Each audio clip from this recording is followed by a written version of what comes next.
Welcome students in the chemistry class. Today I am taking up the chapter chemical reactions and equations. So first of all you should know what you have to study in this chapter. We have to study about the changes, first physical change and the chemical change, then characteristics of the chemical reactions. Reactions को हम कैसे पहचानते हैं, कौन कौन से उसके symptoms हैं, यहाँ देखेंगे हम लोग। फिर इसके बाद में केमिकल इक्वेशंस, जो रिएक्शंस हैं उसको केमिकल इक्वेशन में बदलने का क्या मेथड है, कैसे उसको बदलते हैं। राइटिंग ए केमिकल इक्वेशन, क्या क्या उसमें जो केमिकल रिएक्शन है उसको हम कैसे एक्सप्रेस कर सकते हैं। इसके 3 मेथड हैं, एक्सप्लेनेटरी मेथड है, वर्ड इक्वेशन है, केमिकल इक्वेशन है। तो फाइनली हमको यहाँ फोकस करना है केमिकल इक्वेशन, रिएक्शन से केमिकल इक्वेशन पे कैसे आना है ये देखना है। फिर बैलेंस केमिकल इक्वेशन को कैसे लिखा जाता है, यानी कि बैलेंसिंग हम कैसे करते हैं जब केमिकल इक्वेशन हमने बना ली है। Then types of chemical reactions, chemical reactions हमारे कितने टाइप्स के हैं जो आप जानते हैं कि combination reaction, decomposition, displacement, double displacement, oxidation, reduction, exothermic, endothermic, ये रिएक्शंस की स्टडी आपको करनी है, इसके बारे में पता होना चाहिए। फिर उसके बाद में जो मेन पार्ट है, प्रैक्टिस पार्ट इस चैप्टर का, that is the balancing of the chemical equations. ये बैलेंसिंग क्या कहते हैं आपको इसमें सीखनी है।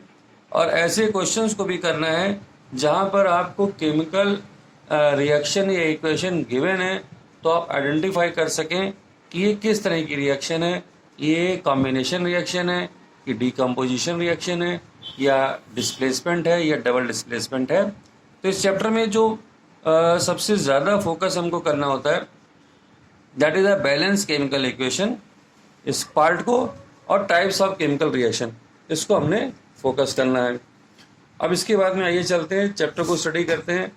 चैप्टर में हमने यहाँ पर देखना है कि चेंजेस से शुरुआत हुई है चैप्टर की।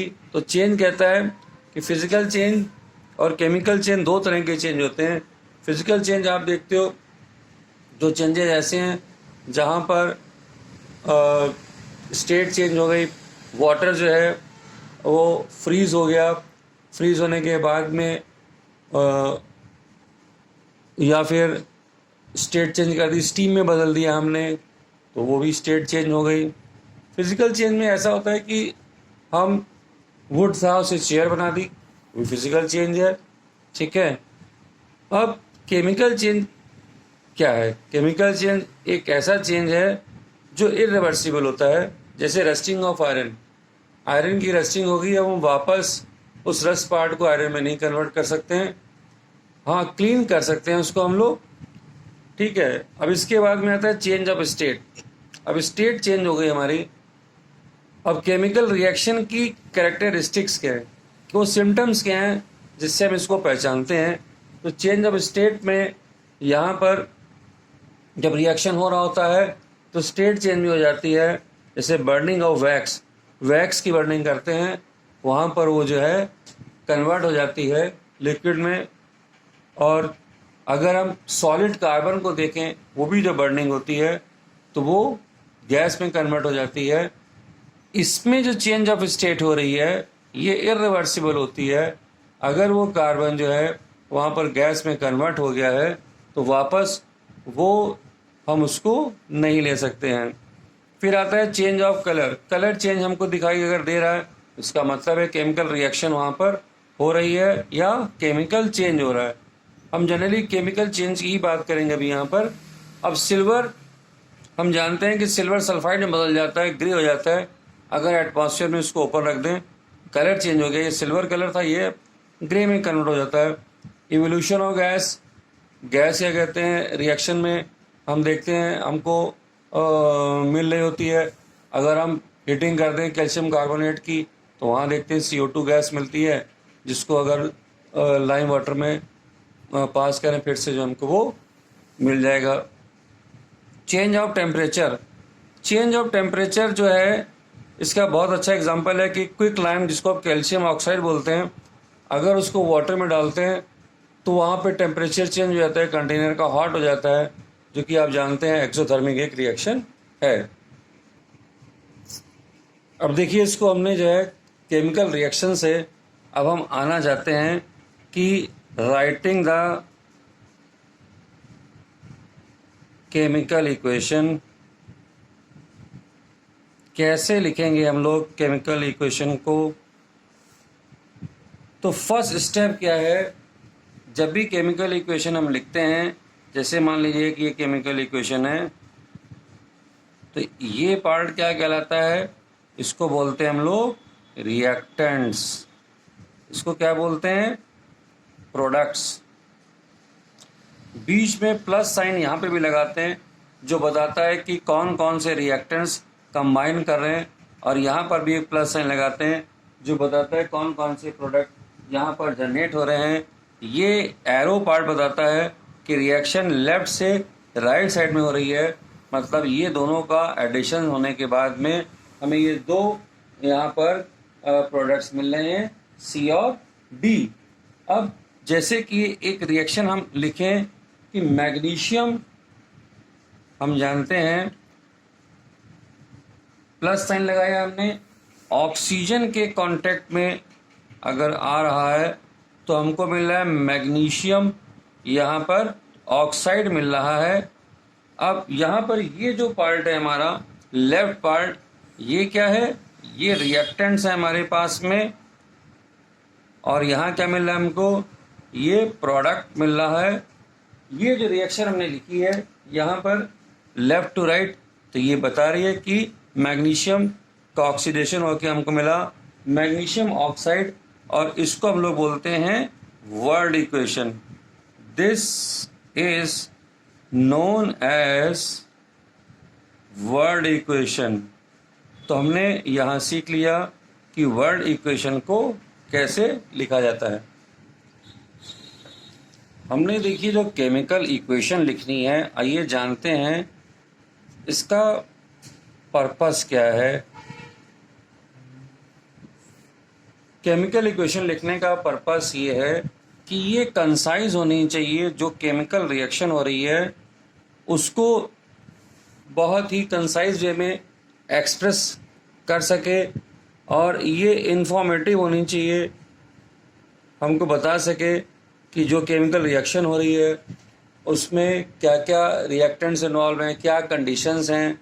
तो कंसाइज हो और ये इंफॉर्मेटिव होनी चाहिए और सिंपल होनी चाहिए, इसको सिंपल वे में हम एक्सप्रेस कर सकें।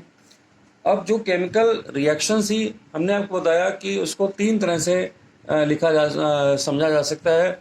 एक होता है एक्सप्लेनेटरी मेथड, सिंपली मैं कहूँ कि एक्सप्लेन करूँ किसी को कि magnesium when burns in the presence of oxygen it gives a magnesium oxide, हमने इसको एक्सप्रेस कर दिया। अब इसको और छोटे ढंग से अभी मैंने पिछले पार्ट में जो एक्सप्रेस किया वो था हमारा वर्ड इक्वेशन, जहाँ पर हमने वर्ड्स में उसको मेंशन कर दिया। तीसरा पार्ट होता है इसका कि केमिकल इक्वेशन मेंशन करना। अब वहाँ पर जब केमिकल इक्वेशन को मेंशन कर रहे हैं तो थर्ड मेथड हमारा है जिसमें हम लोग इन्वॉल्व होने वाले रिएक्टेंट्स के फॉर्मूले और सिंबल्स हम लोग वहाँ पर यूज़ करेंगे। आइए उसके पहले हम लोग देखें कि जो केमिकल इक्वेशन है वो हमारी जो है वो बैलेंस्ड होनी चाहिए। Chemical equation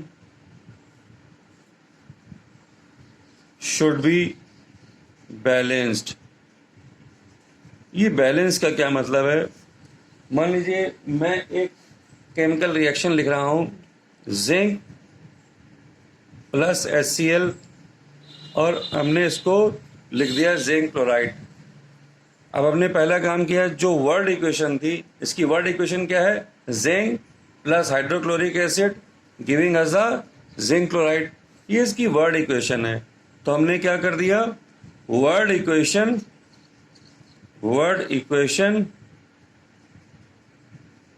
can be converted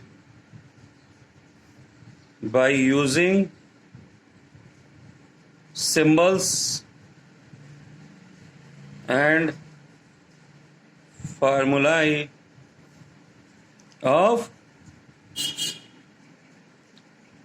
reactants and products.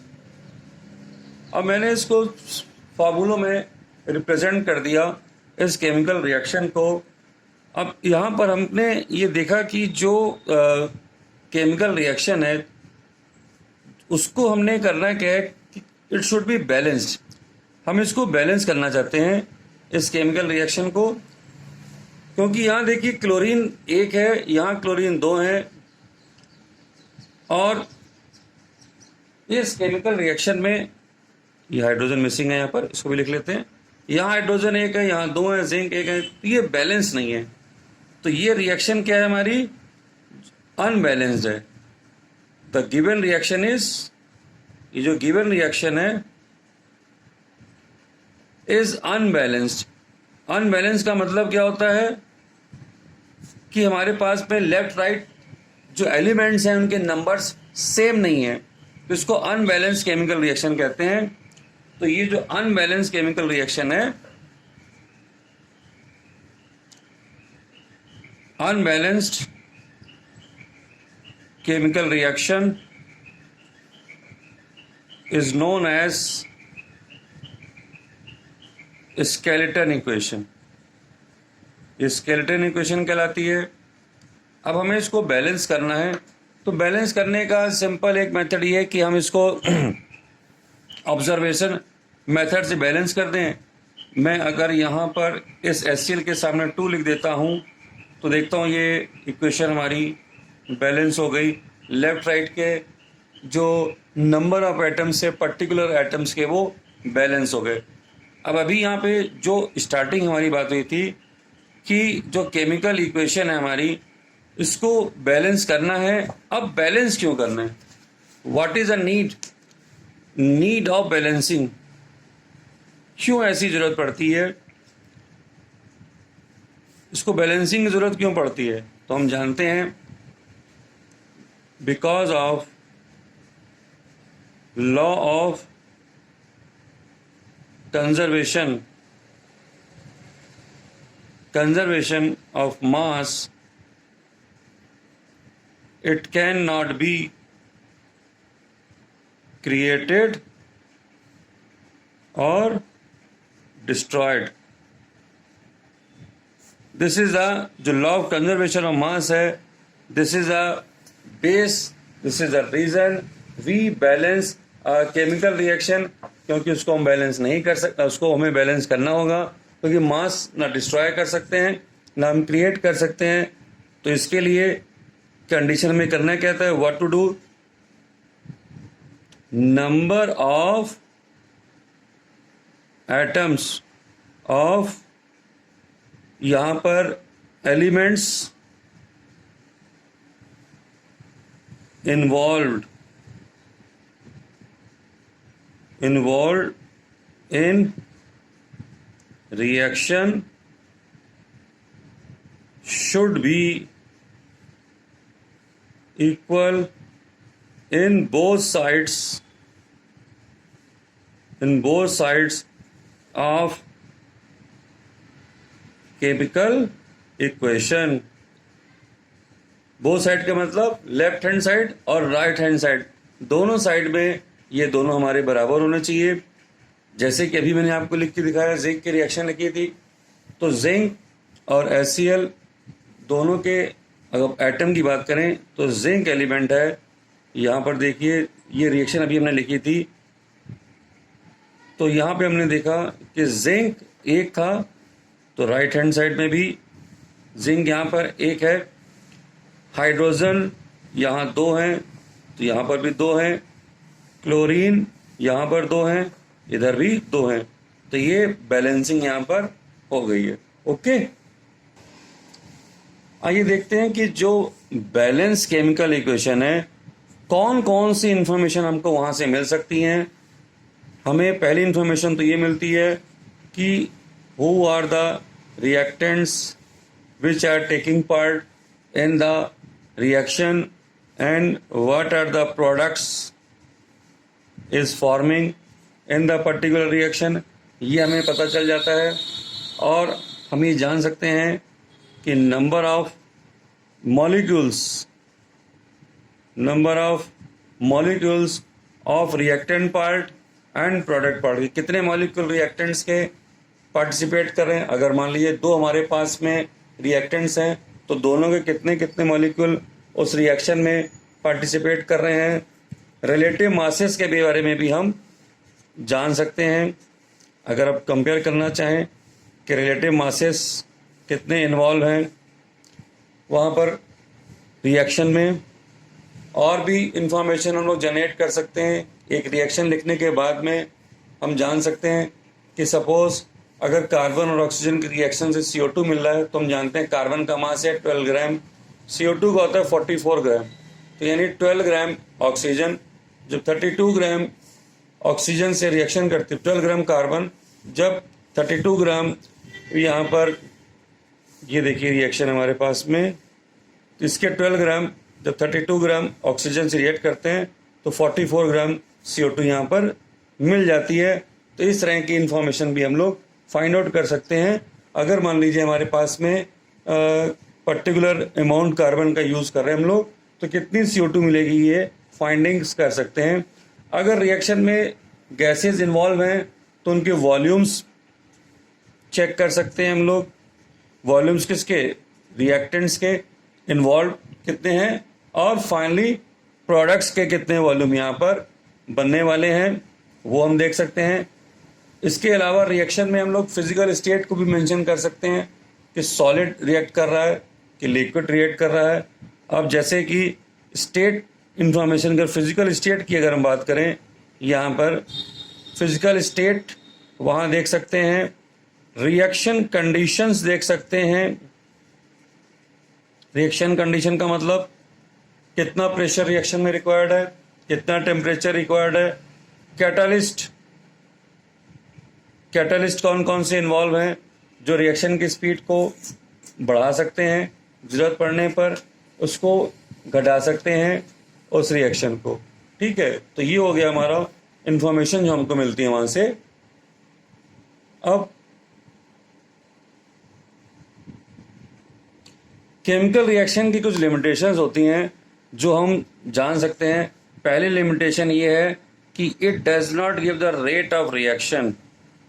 ये हमको रेट ऑफ रिएक्शन के बारे में नहीं बताती है कि रेट ऑफ रिएक्शन इस जो है स्लो हो रही है या फास्ट हो रही है, ये हम लोग केमिकल रिएक्शन या इक्वेशन से पता नहीं कर सकते हैं।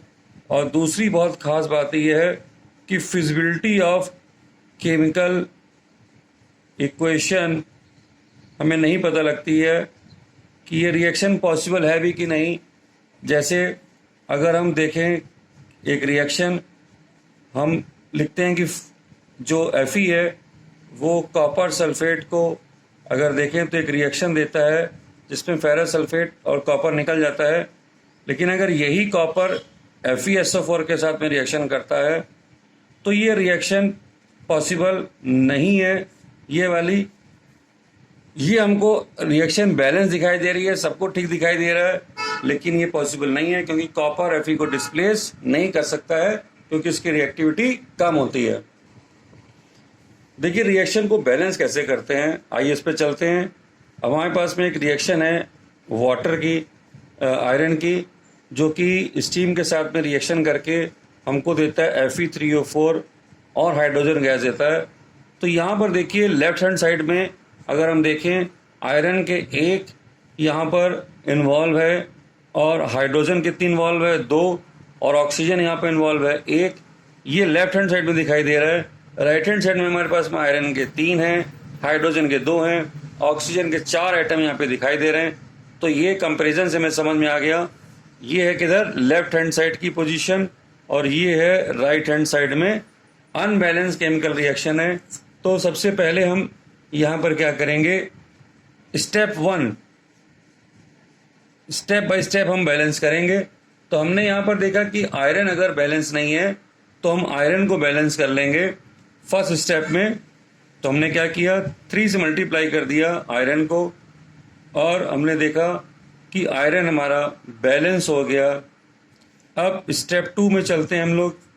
अब हम बैलेंस करेंगे यहाँ पर ऑक्सीजन को।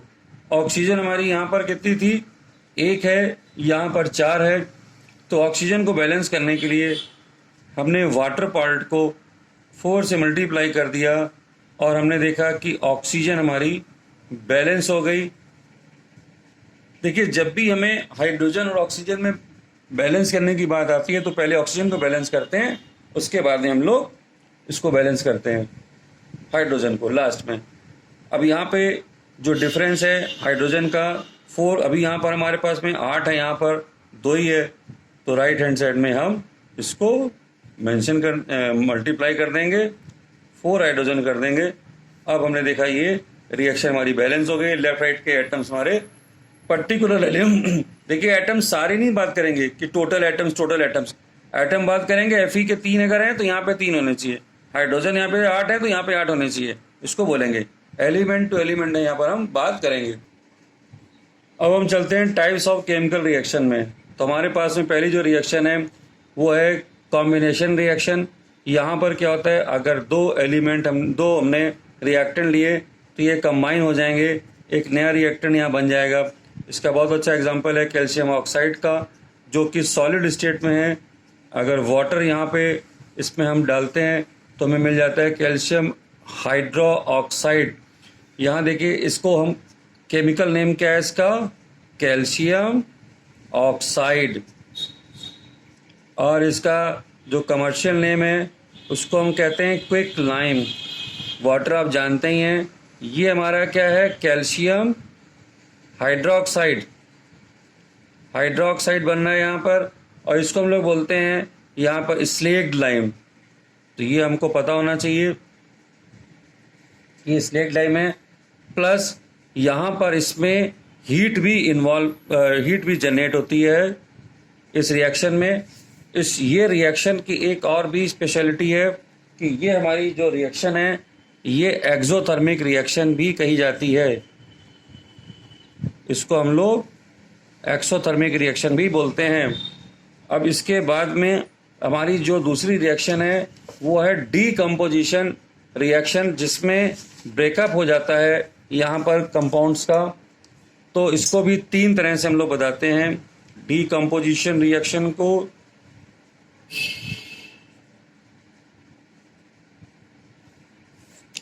डीकम्पोजिशन रिएक्शन का पहला जो पार्ट है वो है थर्मल डीकम्पोजिशन। थर्मल डीकम्पोजिशन बोलते हैं हम लोग इसको। थर्मल डीकम्पोजिशन जो है वो थर्मोलिटिक भी बोली जाती है, इसको थर्मोलिटिक भी बोल सकते हैं। तो थर्मल डीकम्पोजिशन में यही जो हमारा कैल्शियम कार्बोनेट है, ये जो सॉलिड था, अगर इसको हम लोग हीटअप कर देते हैं तो हमको हीट करने के लिए आपको कभी कभी ट्रायंगल जैसा साइन भी देखने को मिलेगा। तो ये कैल्शियम ऑक्साइड और CO2 में हमको यहाँ पर कन्वर्जन मिल जाता है। इसमें एक और रिएक्शन आप चाहे लिख सकते हैं पोटेशियम क्लोरेट। पोटेशियम क्लोरेट को भी अगर हम हीटअप कर रहे हैं तो यहाँ पर हमको पोटेशियम क्लोराइड मिलेगा और यहाँ पर ऑक्सीजन यहाँ पर मिलेगी। ये हो गई हमारी थर्मल। थर्मल के बाद में हमारी है electrolytic decomposition. Electrolytic decomposition reaction है यहाँ पर। इस रिएक्शन में हम क्या करते हैं, जैसे सोडियम क्लोराइड का हमने एक्वस सोल्यूशन यहाँ पर लिया है, या मोल्टेन सोल्यूशन अगर हम मान लीजिए हमने अगर मोल्टेन सोल्यूशन ले लिया और इलेक्ट्रिसिटी यहाँ पर पास कर दी, यहाँ पर इलेक्ट्रिसिटी पास कर दी हमने, ये मोल्टेन फॉर्म में, तो ये अलग हो जाता है सोडियम और क्लोरीन में। तो इलेक्ट्रिसिटी पास करने से NaCl जो मोल्टेन फॉर्म में है हमको मिल जाएगा यहाँ पर सोडियम और क्लोरीन। और यही अगर हम लोग वाटर में भी अगर पास करें यहाँ पर तो हमको हाइड्रोजन और ऑक्सीजन गैस मिल जाती है, हाइड्रोजन और ऑक्सीजन गैस मिल जाएगी।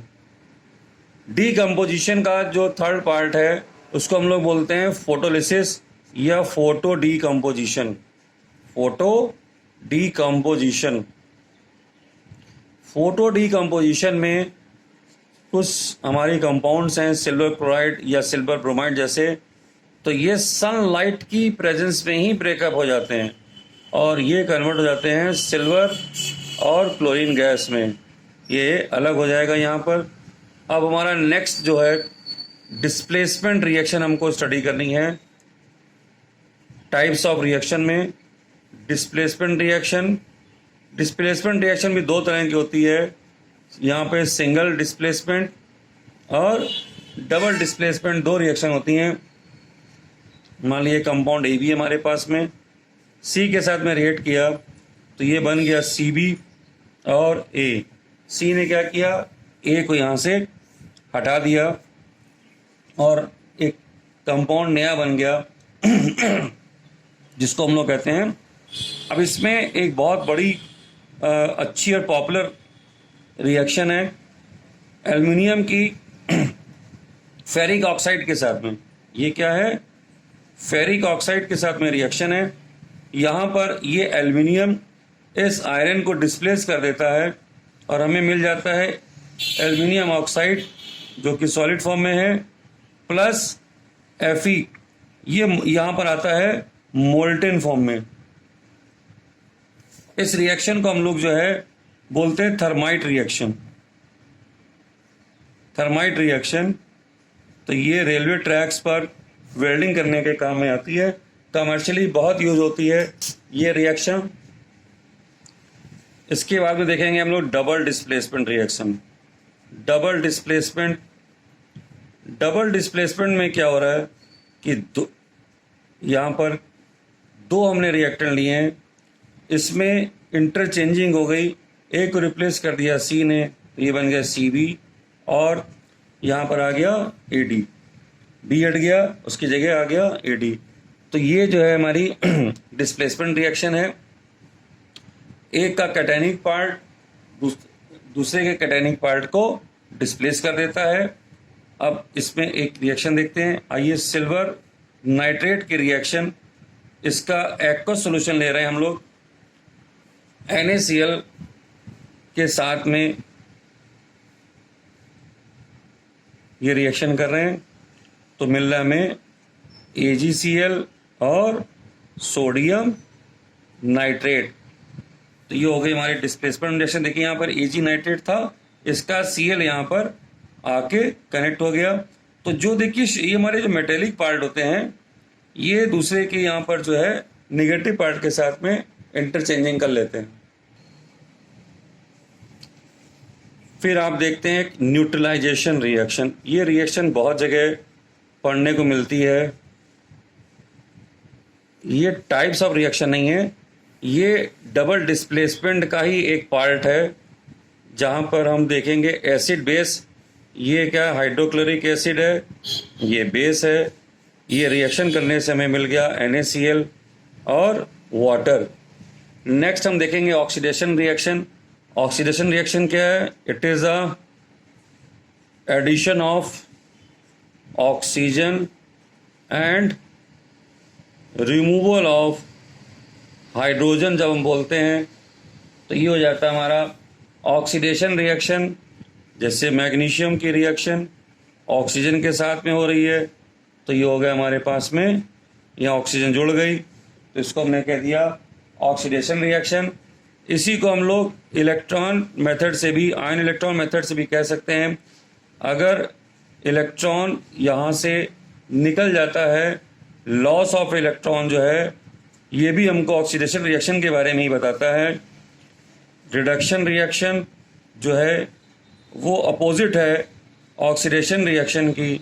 वहाँ पे क्या है, यहाँ पे एडिशन ऑफ हाइड्रोजन हो जाएगा और रिमूवल ऑफ यहाँ पर ऑक्सीजन हो जाएगा। अगर इलेक्ट्रॉन की बात करें तो वहाँ पे गेन ऑफ इलेक्ट्रॉन होना चाहिए हमारे पास में। जैसे सोडियम की रिएक्शन हाइड्रोजन के साथ में सोडियम हाइड्राइड हमको दे देती है, हाइड्रोजन का एडिशन हो गया, सोडियम हाइड्राइड बन गया। और यही अगर जो आयरन ने एक इलेक्ट्रॉन अगर एक्सेप्ट कर लिया आयन ने, यानी ये जो फेरस था या जो फेरिक था, जब वो फेरस में कन्वर्ट हो गया तो ये बन गया हमारा, देखिए अब एक छोटा टर्म और हम लोग सीख लेते हैं, ऑक्सीडाइजिंग एजेंट और रिड्यूसिंग एजेंट। यहाँ पर इस रिएक्शन में एल्यूमिनियम Al2O3 में चेंज हो रहा है, इसका ऑक्सीडेशन हो रहा है, इसका रिडक्शन होकर ये आयरन में बदल रहा है। तो जिस पार्ट का ऑक्सीडेशन हो रहा होता है, एल्यूमिनियम का ऑक्सीडेशन हो रहा है, तो ये कहलाता है हमारा यहाँ पर रिड्यूसिंग एजेंट। और Fe2O3 जो कि खुद रिड्यूस हो रहा है लेकिन इसको ऑक्सीडाइज कर रहा है, तो ये कहलाता है ऑक्सीडाइजिंग एजेंट। तो ये दो टर्म याद रखिएगा, अपोजिट होते हैं। जो इसका ऑक्सीडेशन हो रहा होता है वो रिड्यूसिंग, और जिसका रिडक्शन हो रहा होता है वो ऑक्सीडाइजिंग एजेंट। ये दोनों वर्ड यूज करेंगे हम लोग रिएक्टेंट में जो भी हमारे यहाँ पर यूज हो रहे हैं एलिमेंट्स। आइए लास्ट पार्ट इसका देखते हैं हम लोग, एक्सोथर्मिक रिएक्शन और एंडोथर्मिक रिएक्शन। तो एक्सोथर्मिक वो रिएक्शन है जहाँ पर हम ये देखते हैं कि हीट जो है यहाँ पर रिलीज होती है, हीट क्या हो रही है यहाँ पर रिलीज हो रही होती है। इसमें जैसे कैल्शियम ऑक्साइड का वाटर के साथ में जब एडिशन करते हैं तो हीट यहाँ पर जनरेट हो रही है। इसी तरह से रिस्पिरेशन में भी जो ग्लूकोज है वो यहाँ पर ऑक्सीजन की प्रेजेंस में बर्न होकर CO2, वाटर और एनर्जी हमको दे देता है। और इसका सेकंड जो है एंडोथर्मिक रिएक्शन, यहाँ पे क्या हो रहा है, हीट जो है वो एब्जॉर्ब अगर हो रही है तो उसको हम लोग कह देते हैं एंडोथर्मिक रिएक्शन। जैसे कार्बन डाइऑक्साइड और वाटर मिलकर सनलाइट की प्रेजेंस में